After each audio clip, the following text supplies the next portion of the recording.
Hello, everybody. Before we play Andrew Yang's rally in San Francisco, I want to give a huge shout out to the crew over at Yang Stream for providing us with this awesome footage. They live stream every major Yang event, and they will be live this week at Yangapalooza in Iowa. Make sure you tune in for that on Friday. They also create killer edits for the Yang Gang, and they even flew an Andrew Yang plane around Los Angeles. These guys are great, but the cost of traveling to every event and creating these projects does add up. The good thing is we can help continue to fund Yang Stream and make Amazon pay for it while we're at it. All you need is an Amazon Prime account and then just follow the steps in the instruction video provided down in the description below. I know some of you already subscribed to Yang Stream back in September, so if you did, just make sure you resubscribe for the month of October using your free Twitch Prime sub. Now enjoy the rally. I have the distinct honor of welcoming to the stage the next President of the United States, Andrew Yang!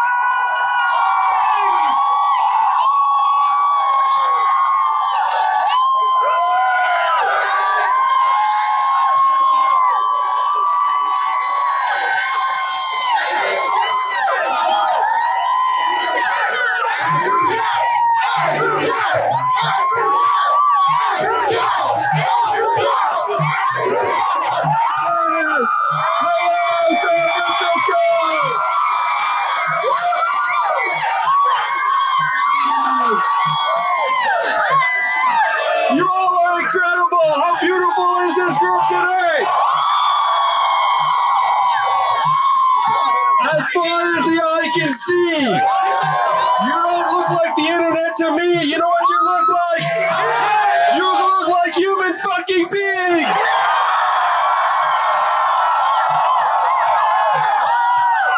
It is so great to be back here in San Francisco. This is something of my adoptive hometown. My parents met at UC Berkeley. So you can say I owe my entire existence to the Bay Area.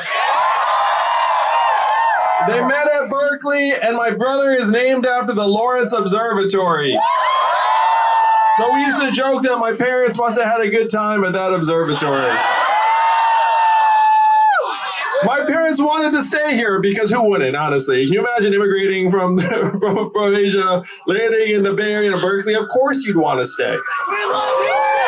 But my dad ended up getting a job at GE in Schenectady, New York, where I was born. So I was born in upstate New York. That's one reason why I always feel like kinship, like a homecoming here, because my brother was born here, my parents met here, and I spent a lot of time here over the last number of years. You all represent the future of this country. So the question is, how are we going to make this a future we're actually excited about? Right, we have some ideas, do we not, Yang Gang? We have a lot of ideas as to how we can make this a future worth getting excited about. But first we have to start digging into the problems and explain to the rest of the country what the heck is happening. Why the heck is Donald Trump our president today? If you turned on cable news today, why would you think that that man is our president? You would think he's our president because of Russia, Facebook, FBI, immigrants, racism, Hillary Clinton, emails, all mixed together into some kind of really odd brew. But I'm a numbers guy, San Francisco. And the numbers tell a very clear and distinct story that the reason why Donald Trump won in 2016 is this: that we'd automated away 4 million manufacturing jobs, most of which were based in Michigan, Ohio, Pennsylvania, Wisconsin, Missouri, and Iowa, all the swing states that Donald Trump needed to win and did win. And now, you all know this better than most anyone in the entire country. Now what happened to the manufacturing jobs will shift to retail jobs, call center jobs, fast food jobs, truck driving jobs, and on through the economy. Amazon alone is closing 30% of America's stores and malls and soaking up $20 billion in business every single year. Yeah, this is how they suck up money. This is the universal symbol for sucking up money. How much did Amazon pay in taxes last year? Yes, they paid less in taxes than everyone here today. How the heck is that possible? And I want you all to imagine the scene. I want you to imagine Jeff in his conference room and the accountants file in and the CFO's there. And then they say, Jeff, great news. We're paying 0 in taxes again this year. And then then what does Jeff say? Jeff strokes his chin and then he says, excellent. Then he goes to the vault, because apparently there's a vault in every conference room in Amazon. He goes to the vault, he brings out bags of gold coins and he gives them to everyone. And then the accountants take the gold coins, they put them in their vehicles, they drive home, and then they do one of these like gold coin baths like Scrooge McDuck in the old cartoons. You know what I'm talking about? Is it their fault that they're paying 0 in taxes? No, it is our fault. We have to be pretty stupid to have a system where Amazon, $1 trillion tech company, pays 0 in taxes. Am I right, San Francisco?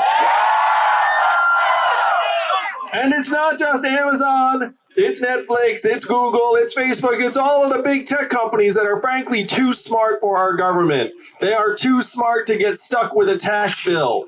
So what do? They move it through Ireland. They say, hey, we're going to invest in new businesses and make sure we don't have any profits at the end of the year. We're going to pay all of our executives in stocks. Now, this is not their fault. This is our fault that we have a system that's so easy to game. Now, you think, like, how the heck did Amazon pay 0 in taxes? It must have been magic. No, I pretty much just listed it. It's not even that complex. So we have to build a mechanism that actually gives us a fair share of the 21st century economy. Am I right, San Francisco? I'm talking about how Amazon's getting rid of stores and malls around the country. I'm going to have some fun and just to try to figure out where you all are from. How many of you are from California? I figured as much, but there are some people who are from the Midwest. Go ahead, raise your hands. Yes, I know it. How about the South? How about the Northeast like me? What'd I leave out? Mid-Atlantic? I think that's a thing. So if you're from these other parts of the country, you see the stores drying up. And being a retail clerk is the most common job in most of the country. The average retail clerk is a 39-year-old woman making between $9 and $10 an hour. So what is she going to do after her store or mall closes? There will be tears shed, unfortunately. When you all call the customer service line of a big company and you get the software or bot, I'm sure you do the same thing I do. You dial 000, say human, until you get someone on the line. Am I right? But in 2 or 3 short years, we all know the software is going to sound something like this. Hey, Andrew, how's it going? What can I do for you? It'll be fast, efficient, a little bit sexy, perhaps. What is this going to mean for the 2.5 million Americans who work in call centers right now making $14 an hour? How many of you saw that beautiful truck over there that says Truckers for Yang? I mentioned the driver of that truck at the last debate. Where's Fred at? He's on the left side.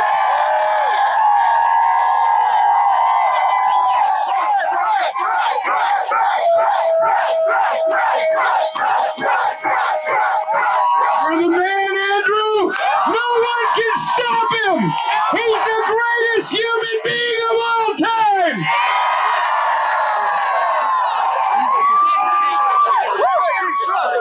If that's true, it's because I know the greatest trucker of all time. So Fred knows that being a trucker is the backbone of so many communities around the country. It's the most common job in 29 states. There are 3.5 million truckers like Fred around the United States. Average age, 49, 94% men. What are they going to do when the companies here in the Bay Area successfully have trucks on the highways that don't need a driver?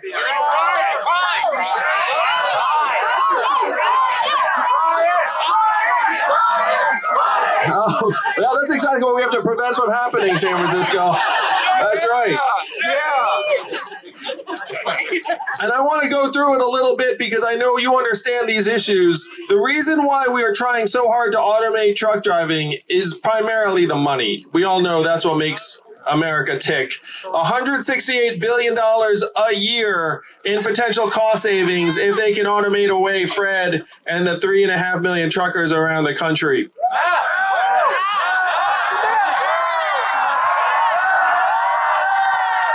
$168 billion a year is a lot of money.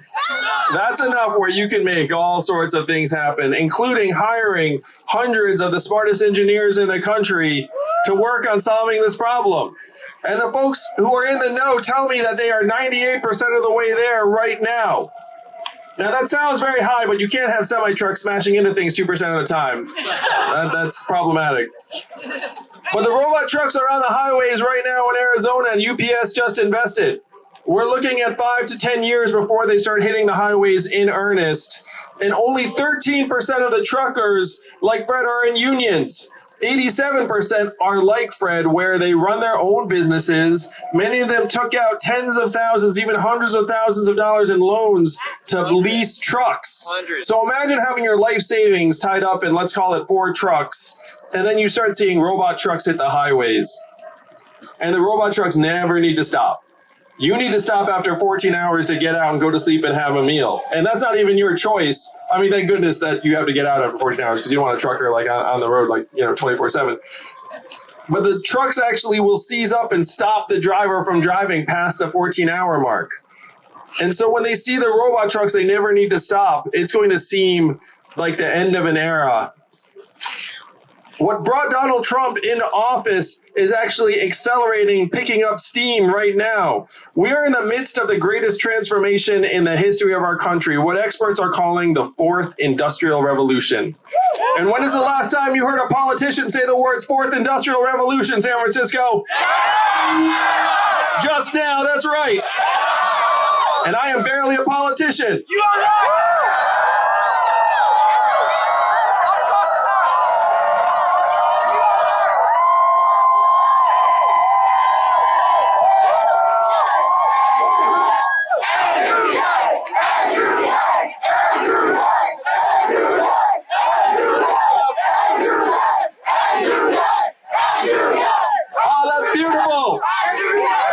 I can't even go to sleep without a crowd of thousands chanting my name anymore. I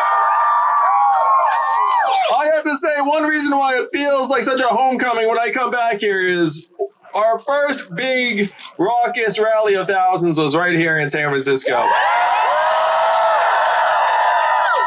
And I came out that day and I said, wow, we are up to something huge. And as usual, you all lit the way, and I can't thank you enough.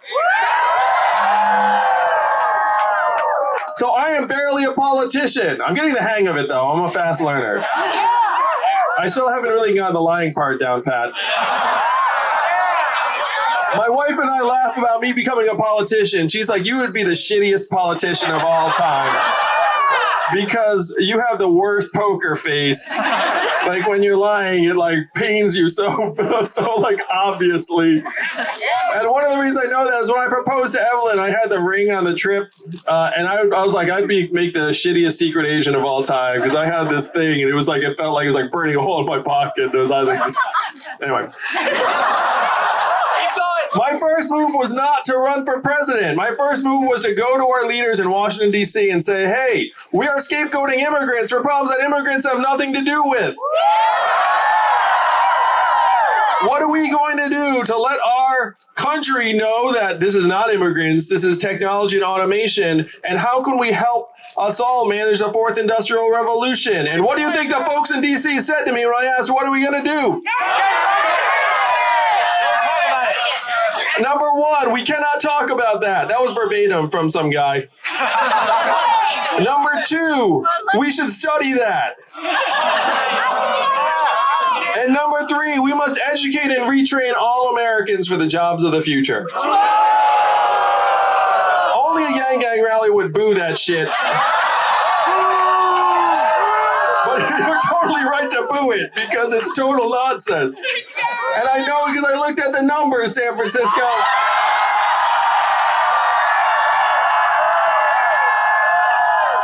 But more than the numbers, I spent 7 years helping create thousands of jobs in Detroit, Cleveland, St. Louis, Birmingham, New Orleans, Baltimore, and cities around the country, and I came face to face with the aftermath of the automation of the manufacturing jobs. Detroit was a city with a peak population of 1.7 million. Now it is down to 680,000. And when you go to Detroit, you can see a thriving neighborhood in one direction. Then you just turn 90 degrees and you see desolation and despair as far as the eye can see. Yeah. Can confirm. Confirmed, he said. So I saw the aftermath, and when I looked at the numbers, I saw that government-funded retraining programs had a success rate of 0 to 15%. That's a total fail by any measurement, no matter what the curve is. You'd be like, yeah, I did 15%. That's not an A. That's an F. And when I said that to the folks in D.C., you know what they said to me? They said, I guess we'll get better at it. That's what passes for policy out of Washington, D.C., San Francisco. And one person there said something to me that brought me here to you all today. He said, Andrew, no one in this town is going to do anything about this because this is not a town of leaders. This is a town of followers. And the only way we will do anything about it here in D.C. is if you create a wave in other parts of the country and bring that wave crashing down on our heads. And that is why I'm here with you today. We are the wave. You are the wave. We have to rewrite the rules of the economy in the 21st century to work for us, the owners and shareholders of this country. I said to that man, I will be back. Just like Arnold, and they did. Like, I'll be back. And he was like, sure you will. Oh man, now he's seeing it. Now he's seeing it. He turns on his TV and is like, holy cow. That guy really is coming back. So the question is, what are we going to come back with for this wave? What is the vision that we need to take to the rest of the country as quickly as possible?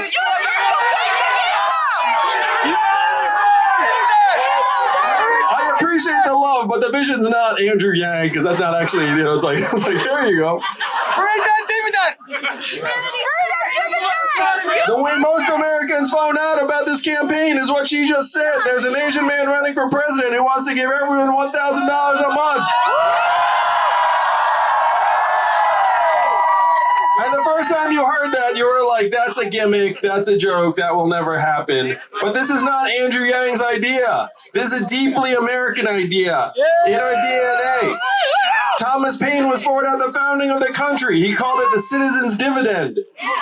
Martin Luther King fought for it in the 1960s, called it the guaranteed minimum income, and it is what he was fighting for on the day he was assassinated in 1968. Why don't we celebrate that on his birthday every year? Instead, somehow we've sanitized Martin Luther King's message when what he was fighting for was an end to poverty. And that was his mission in 1968 when he was assassinated. But he was not alone. 1,000 economists endorsed a minimum income, including Milton Friedman. It was so mainstream that it passed the U.S. House of Representatives in 1971. 3 years after Martin Luther King gets assassinated, it goes in front of the Congress and passes the House twice. It's called the Family Assistance Plan, guarantees a certain income for every American family under Richard Nixon, of all people. Came this close to being law. And you know why it failed in the Senate?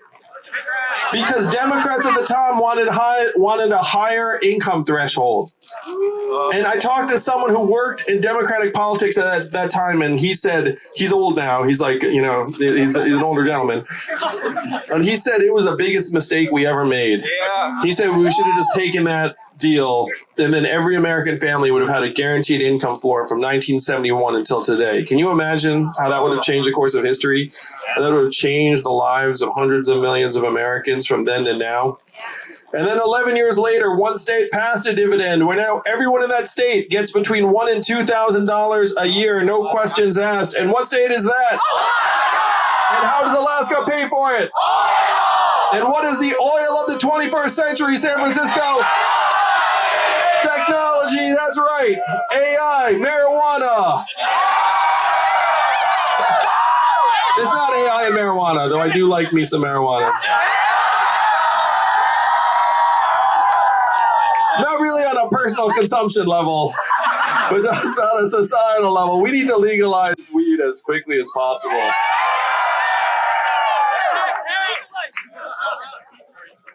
Artificial intelligence, software, self-driving cars and trucks, big data. A study just came out that said that our data is now worth more than oil. Did you see that? Raise your hand if you saw that study. Keep your hand up if you got your data check in the mail. Where the hell did the data check go?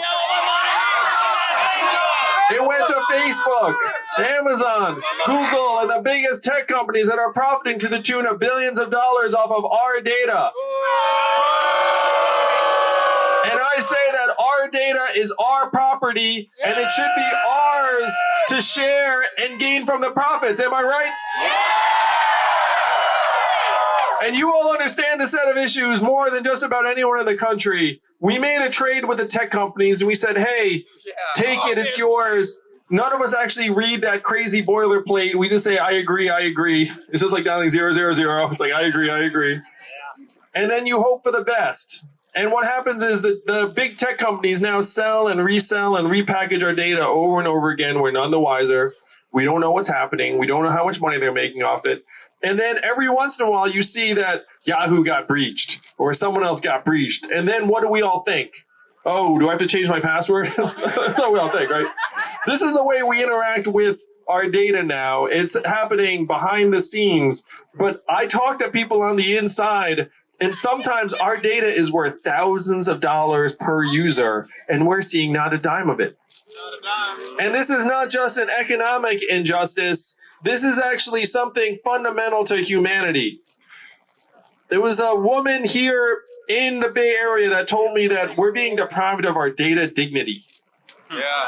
It started out as a trade of convenience, but now it has becoming something much more profound. It's becoming that we are losing our very agency.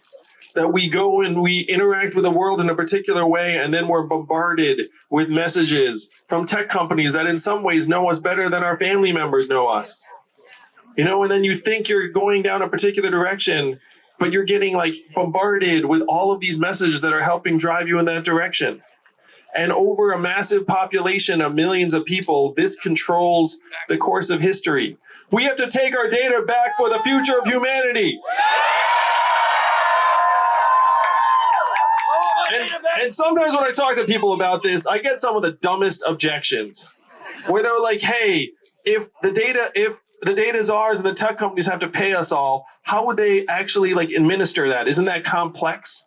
And I'm like, are you kidding me? You know, it's like, let's say it was in reverse that we had to pay the tech company. Would anyone be complaining about the complexity? Would anyone be like, oh, it's too hard for us to like bust out our credit cards and like give it to the company? You know, of course not. But when it's the money coming our way, it's like, oh no, too complicated. So dumb.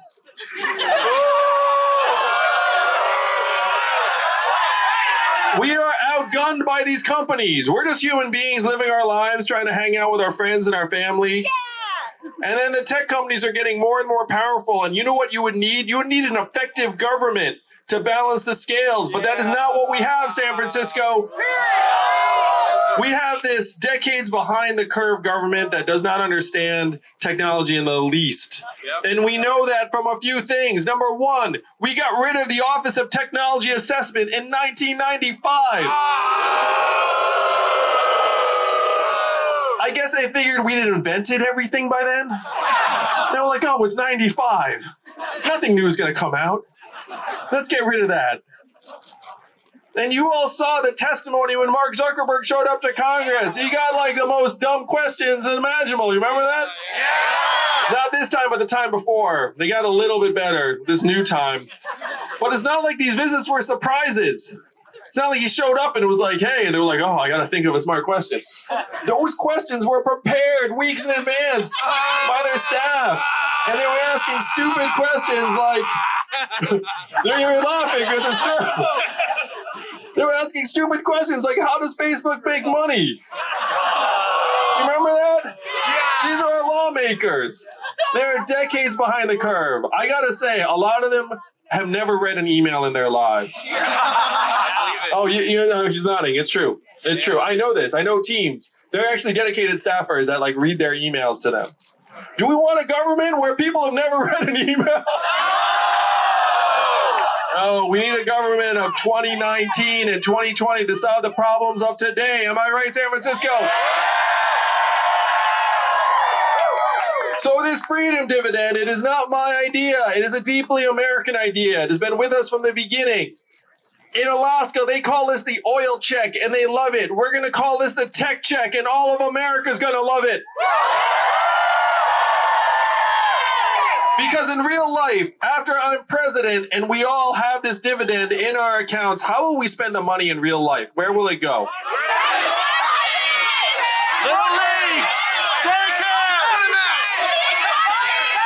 I think someone yelled marijuana. It will go to college. It will go to daycare expenses. It will go to local businesses. How much of it would stay around where we live? Most all of it. This is the trickle-up economy from our people, our families, and our communities up. And we know that this would work. We have to rewrite the rules of the 21st century so that they work for us. $1,000 a month would make us all stronger, healthier, mentally healthier, less stressed out, would improve our decision-making, would improve our relationships, would decrease domestic violence. Yes! It would decrease hospital visits. That's the math, baby. This is the economy that we can create for ourselves, in large part because the market now is a terrible determinant of how much we're worth. There might have been some time decades ago where it sort of made sense, but it does not make sense today. Here are things that are the market either values at zero or undervalues very systematically. Parenting, caregiving, nurturing, arts, creativity, volunteering, journalism, and very, very often in our country, unfortunately, women and underrepresented minorities, people of color. The market is turning on us all. It's zeroing us out. And I'm saying around the country, it does not matter if Fred is an excellent, hardworking, industrious truck driver or not. The robot truck can outcompete him either way. It doesn't matter if the radiologist really studied hard in med school and references as many films as they can. The artificial intelligence can see shades of gray on the film that the human eye cannot, and can reference millions of data points, much more than any human doctor. We are confusing in this country economic and human value, and it threatens to destroy us. We have to let people know that we have value regardless of what the market is saying. This is an economy that would actually work for us, that we'll be proud to pass along to our kids. And the measurements of today are leading us in the wrong direction. Right now, GDP is at record highs. Also at record highs in the United States of America are stress levels, anxiety, mental illness, student loan debt, financial insecurity, even suicides and drug overdoses. It has gotten so bad that life expectancy in the United States of America has declined for 3 years in a row because suicides and drug overdoses have gone to record unprecedented levels and have overtaken vehicle deaths for the first time in American history. You all know the last time America's life expectancy declined 3 years in a row? I sense there's some Yang Gang here. Because you know it was the Spanish flu of 1918, a global pandemic 100 years ago that killed millions of people. That's the last time American life expectancy declined for 3 years in a row. This is in part because it is highly unusual for life expectancy to decline in a developed country at all. That is not normal. We are at a different point in American history, and yet we're getting beaten over the head by the fact that GDP is at record highs. And one thing I've been saying around the country, how much is my wife's work taking care of our 2 boys, one of whom is autistic? How much of that is included in GDP every year? Zero, and we know that is the opposite of the truth. Am I right, San Francisco? And I'm very happy to say Evelyn is going to be hitting the trail with me starting next week in Iowa.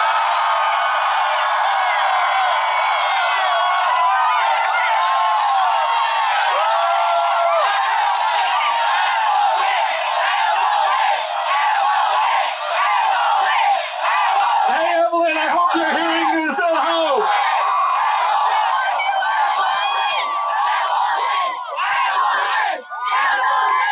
And if you think that I've got something going for me, holy crap, wait until you see Evelyn. You'll be like, forget about Andrew.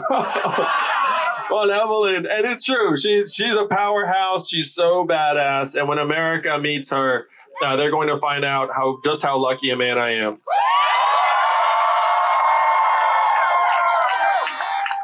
And I know that her work is among the most challenging and vital work being done at any point in the economy. Certainly more valuable than the work of the average hedge fund manager or management consultant, or like I was for 5 unhappy months, a corporate lawyer. No offense to any lawyers here. It's cool. I get it. But I used to call my old law firm a temple to the squandering of human potential. Yep. Real. It's true. Because you had some very, very bright people doing some really shitty work. So if GDP is at record highs and our life expectancy is heading the other direction, I would suggest to you all that maybe GDP doesn't get it right. Instead of GDP, we should be measuring how we are doing. Things like our own health and life expectancy. How about our own mental health and freedom from substance abuse? How about childhood success rates? How about proportion of elderly Americans who can retire with dignity? How about clean air and clean water? These are the true measurements of progress in the 21st century. And as your president, I will be thrilled to tear up GDP and say this is 100 years old, it is out of date, and we are going to modernize to a scorecard that includes the things that are important to us. And then I'll present the real measurements to you all every year at the State of the Union. I'll be the first president to use a PowerPoint deck at the State of the Union.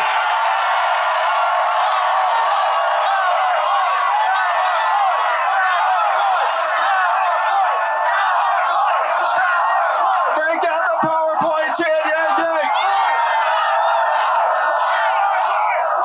I can't wait to do it.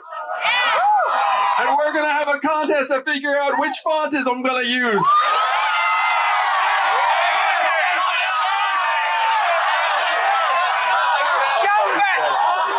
And while I'm on the topic, we have to fight climate change yesterday. And we see what's going on right here in the Bay Area. You have rolling blackouts because of rampant wildfires. And you're looking around, you're saying, what is going on?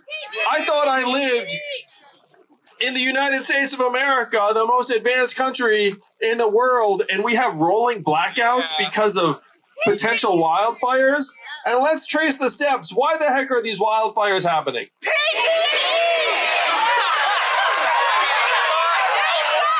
It's true, there are 4 words, PG and E. I think those are technically words. A letter's a word, actually, if you do it like that. But PG&E is an emblem. We know exactly what their incentives are. Their incentives are to cut corners and try and make as much money as possible for their shareholders. So what happens? they're like, maybe we don't need to maintain that jumper so much. And it's like, let's just make the check schedule like a little bit longer. Let's make the replacement schedule a little bit longer. Let's see if we can maintain the shelf life of this equipment like a little longer than it's intended. And we're supposed to replace it. Maybe if we just put some duct tape on it, it'll be all right. Really? And then you cut corners long enough, and then we all pay the price. Am I right? That is an emblem of what's happening in our country today. Everything revolves around the almighty dollar. If you're a PG&E executive, you don't get paid based upon our well-being or the uptime. You get paid based upon whether you can cut corners successfully enough to add another couple dimes to the bottom line. That's how your bonus is paid. And I say enough is enough. What do you think, San Francisco? The other reason why these wildfires are breaking out is that climate change has raced ahead of everything we're doing. We are only maintaining less than 10% of the national forest the way that experts say we should be. And as the earth has gotten warmer, it has turned our national forests and trees around the country into essentially tinderboxes, essentially wildfires waiting to happen. Now, this might not sound sexy, but I'm proposing we quintuple the U.S. Forest Service so that we can actually maintain our forests in a way that we should be. This is 2019, and you see the needs are shooting up, but then does our government follow suit? No, of course not. They're like, oh, what did we do last year? Let's do that again this year. It just keeps on going, and then the needs just shoot on up. So as president, I say we actually modernize the way we manage our forest. And you know we could do so much more in terms of certainly manpower on the ground, but also technology, heat sensors, drones with fire retardant materials. Like we need to essentially stick technology on our forests in a way that would keep us safer and make it so that you can live your lives without having to worry about wildfires or rolling blackouts or PG&E and this nonsense. This is an emblem of what's gone wrong in the United States. Our government has failed, capitalism is failing us, and it's up to us to do better. This is the vision that we can take to the rest of the country as quickly as possible. And you all are in a very special place here in San Francisco because all of you have friends who ask you what the future is going to look like. You know what I mean? They're like, oh, well, you would know. Yeah. And sometimes they ask you, it's like, hey, do you live in utopia or dystopia here in San Francisco? And you change your mind about that on the regular. You know what I mean? Like you do something, you're like, oh, definitely utopia. Then you're like, oh, definitely dystopia. Like same day. I get it. I've spent time here too. I've lived here for months of the year for the last 6 or 7 years. You all see the future coming, and it is up to you to take the country in a better direction. Now, California is not used to this, but you're going to have a vital role in determining who the next president of the United States is.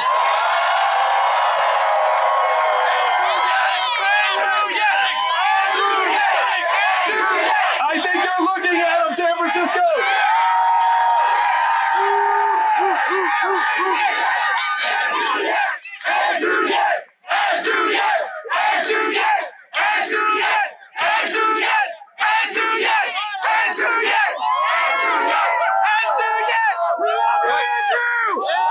We can compete and win right here in California, am I right?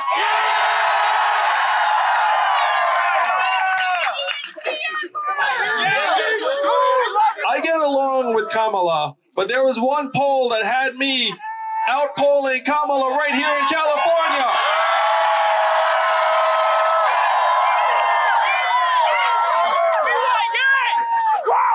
Your voting got moved up. This is very, very new to you, California, because ordinarily by the time it comes to you, the nomination has been decided. So you don't really know what this is like. Yeah. But this time, you got moved up to Super Tuesday. You're going to be the 5th state to vote in the whole thing.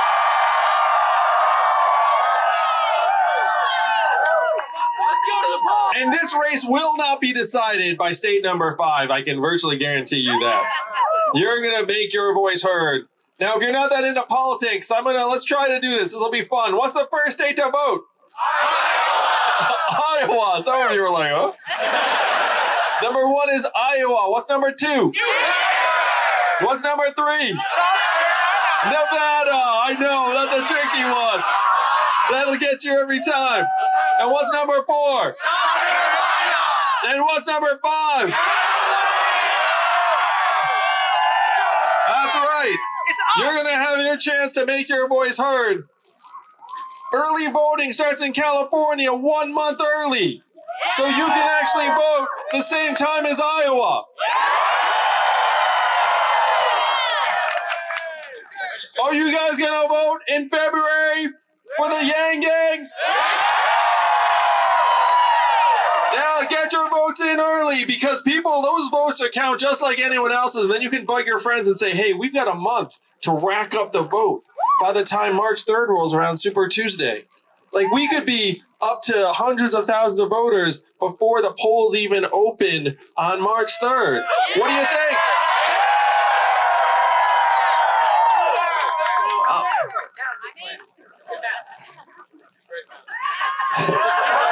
I'm heading to Iowa next week for something called Yang-a-Palooza. I don't know if you've heard about that. And Weezer's coming out and playing a concert in Des Moines. So we're going to fight it out in Iowa. We're going to fight it out in New Hampshire. We're going to do great in Nevada. I just came from there, and man, the Nevadans love this. In part because Nevada is number 1 in the entire country for the proportion of jobs that are going to get swallowed up by technology. And if you think about the Nevada economy, the major employers, hospitality, gaming, retail, call centers, transportation, warehouse and fulfillment, it's the highest proportion of jobs in the country that are going to get blasted away by automation. And they know it. MGM just fired hundreds of workers and then brought in robot bartenders in their casinos. And now you boo, but we all know that the robot bartenders are pretty cool. The truth is that tourists kind of prefer them. They're like, hey, check out this robot bartender. And then they do a little video with themselves being like, check it out, it made me the drink. The robot bartenders cost about $250,000. So MGM looks up and says, $250,000. That will get me paid back in approximately, let's call it like 5-6 years. And they're like, done. Do you think MGM's going to be the last casino to make that move? No, because we live in a system where everything revolves around the bottom line of the almighty dollar. We are going to outperform in Nevada. We're going to do awesome in South Carolina, and then we're going to bring the football to you here in California. So this is new for you all, but you can make a massive difference in the course of our country's history. And as a matter of fact, the history of the entire species. Because if we take this vision, and I want you all to imagine it with me, the rest of the world right now is looking up being like, what the heck happened to the United States of America? Yeah. Donald Trump, it's like a time warp. It's heading back in time. And I want you all to imagine in 2021 with President Andrew Yang, the rest of the world will be like, they turned that around in a hurry.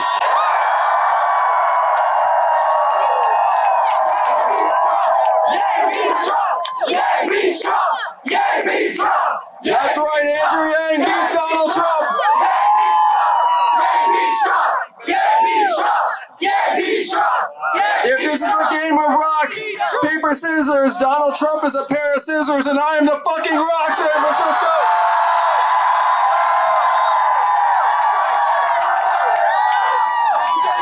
And if you ask Democrats around the country, what's their #1 criteria for the nominee?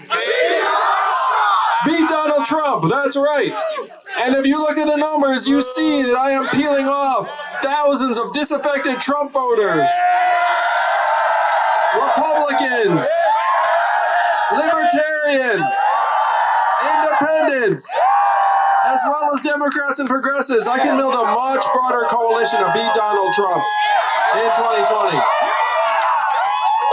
Democrats around the country are thinking, who's going to beat Trump? Who's going to beat Trump? They have not figured out yet that Andrew Yang is going to beat Trump. But we're going to let them know, are we not, San Francisco? You can see it really clearly. The numbers are just going up and up to the right. And I want to walk through a little bit of why the polls do not actually measure our true strength. Yes! as a movement. You know, raise your hand if you've been part of a political poll. Yeah, not many hands go up in this crowd. Most people that get polled get called on a landline. You shouldn't really boo landlines. I mean, it's not like, that's like booing like steam engines or something. What's a landline? This young person, exactly. So there are 3 things that have to happen for you to get polled. Number 1, you have a landline. Number 2, you're a registered Democrat, generally in one of the early states. And number 3, you actually have to pick up that landline and have a conversation with a pollster. The Yang Yang and landlines don't really overlap that much. And many of the people that are supporting our campaign are not registered Democrats. I suspect that applies to some of the people here in this crowd today. So the polls, even though they're going up and up, they do not measure our true strength. We are much stronger than the polls suppose. We see it, we feel it. Whenever I go to the early states, people are like, wow, this is a much bigger crowd than they thought. And I was like, I'm done being surprised now. Like now, you know, we go and be like, I'm not surprised by anything anymore in this campaign. When America wakes up to the fact that I am as sure a bet as any candidate in the field, we're just going to get stronger and stronger and stronger and then change the course of history and shock the world come February.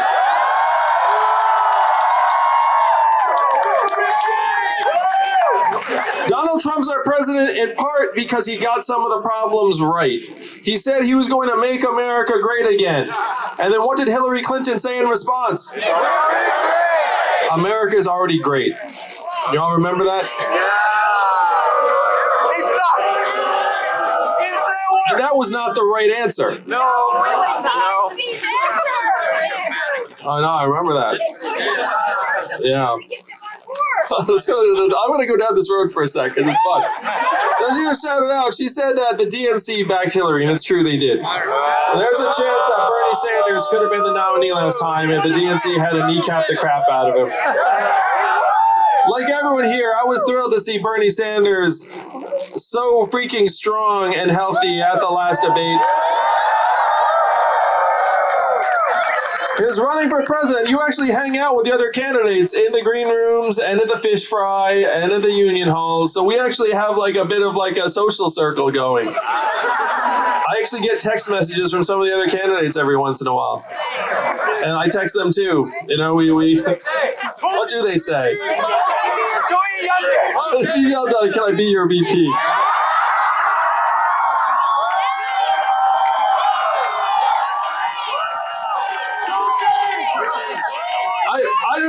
I just want to give a shout out to that sign that says year-round daylight savings.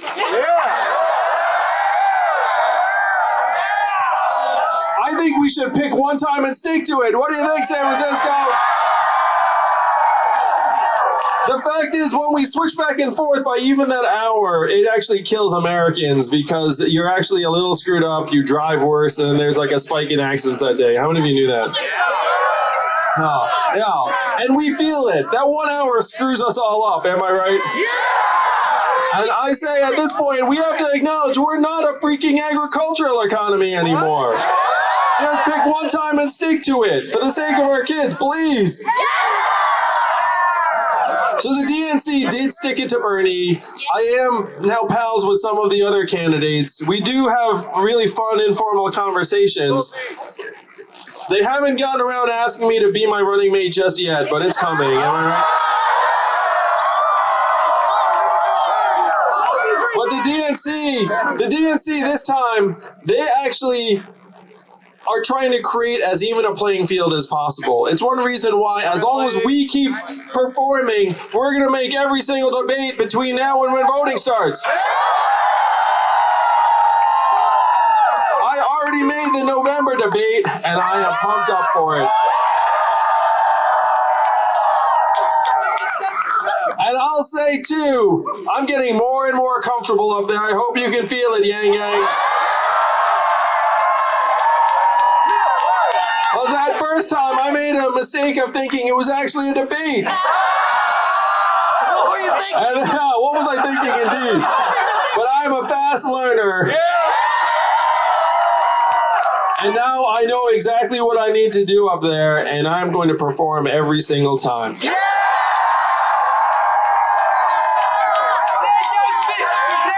But I can't do it without you all. I need you to commit to a few things. Number one, raise your hand if you know someone in Iowa, New Hampshire, Nevada, or South Carolina. Raise your hand. Think about it for a sec. If you know that person, I need you to email them or text them or call them and say, hey, have you heard about Andrew Yang? Even if it's someone you haven't talked to in a while. It's going to be sort of an odd conversation. You're going to call and be like, hey, long lost cousin. It's been a long time. I'm going to make small talk with you a little bit. I'm going to ask you about your family I've never met. And then I'm going to be like, hey, have you heard about Andrew Yang? So number one, I need to reach out to your long-lost cousins, friends, and relatives in one of the early states. Can you do that, San Francisco? Number two, I need you to keep doing what you've been doing, which is spread the message to other people throughout your networks and around the country, because people know that you are closest to the pulse of what will happen in the future than anyone else they know. Yeah. And so if you send them, how many of you had this experience where you send someone an Andrew Yang video or something like that, and then they ignore it for a little while, but then they come back around days or even weeks later and are like, hey, I saw that Andrew Yang got. Raise your hand if you had that experience. I need you to double down and keep doing that until you get all of your friends Yang. Can you do that for me, San Francisco?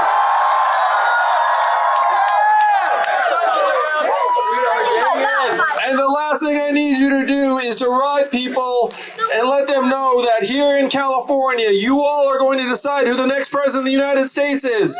And you can vote as early as the first week of February, and then we have an entire month to run up the score.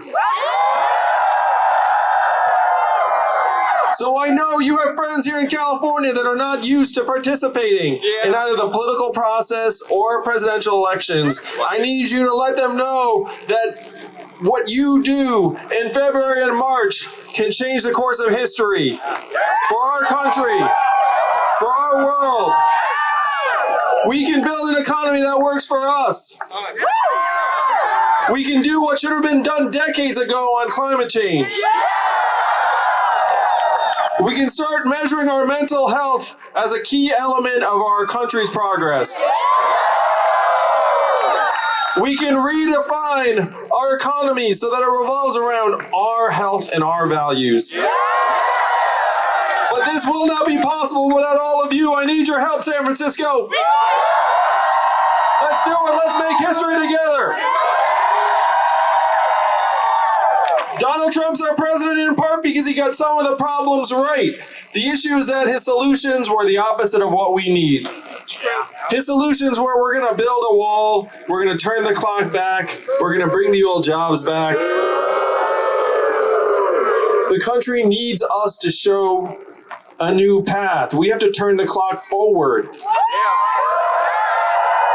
We have to accelerate our economy and society as quickly as possible for the 21st century. We have to evolve in how we think about ourselves and our work and our value. And I am the ideal man for that job because the opposite of Donald Trump is an Asian man who likes math. Let's make history, San Francisco. What does math stand for? Make America think harder, that's right. All we do is win, San Francisco. I love you. And I will see you in the White House in 2020. Thank you. Put the money in our hands. Put the money in our hands.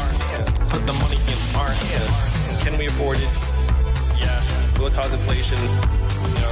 Is it awesome? Yes. Is anyone trying to make it happen? Yeah, that guy.